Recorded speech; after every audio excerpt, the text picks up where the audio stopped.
السلام علیکم. نننۍ ویډیو زموږ د نادیه ګل په باره کې ده.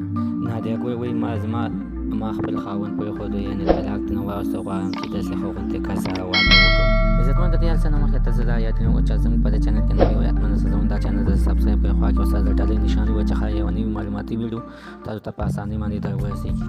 عزتمنه نادیه ګل وایي چې یعنې ما د خپل خاوند نه څنګه طلاق واخیستو، هغه به زه یې منې کولم چې هلته به ویلې چې خلکو سره غلط کارونه کوه، خو زما نه غوښتل چې زه یعنې ځان بدنامه کړم او خلکو سره غلط کارونه وکړم. ولې چې مونږ پسې مخکې هم د دې نه خلکو ډېرې ویډیوګانې سازي کړې وې، هغه ویډیوګانې ټولې حقیقت وې. ولې چې په موږ باندې خپل خاوندان دغه شانتې غلطې ویډیوګانې سازوي او خلکو له بوځي او داسې کار پکې راځي چې کله ناکله مونږ پکې خپلو ملګرو ته هم پکې بوځي، او که چېرې مونږ ورسره نه ځو نو بیا راته وایي چې تاسو مونږ دلته څه دپاره ساتلي وئ. مونږ بیا د خپلو د مجبورۍ د لاسه هغوی سره لاړ شو، هغوی مو ځان سره د چکر دپاره بوځي او د چکر په بهانه باندې راسره بیا هغوی دغه شان د شرابونه او ورسره راته راکړي او بیا مونږ په ځان باندې نه پوهېږو او دغه شانتې هغوی راسره بیا غلط کار کوي.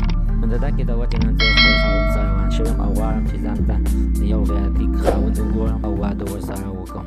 یعنې د دویم د واده کولو مې هېچا سره مسله نه ده کړې. ما خپل زړه ستا ویلي دي، ما یعنې خپل زړه سره دا صلاح وکړه چې زه به دویم واده وکړم او ټوله زندګي به زما ښه شي. عزتمنو که څوک ورسره واده غواړي، حتماً لاندې په کامنټ کې ورسره خپل نمبر راولېږئ. نو نادیه ګل بیا تاسو سره په وټساپ باندې رابطه وساتئ. بیا ستاسو د دوی خپلو کې جوړ پروت دی، ورسره ګپ شپ ولګئ. که زړه یې غوښتل نو واده به درسره بیا وکړي. عزتمن که چېرې زموږ په دې چینل کې نوي وئ، حتماً درته زموږ دا چینل درته سبسکرایب کړئ، خوا کې ورسره د ډالۍ نښان ووهئ چې ښایي یوه نوې معلوماتي ویډیو تاسو ته په اسانۍ باندې در ورسېږي.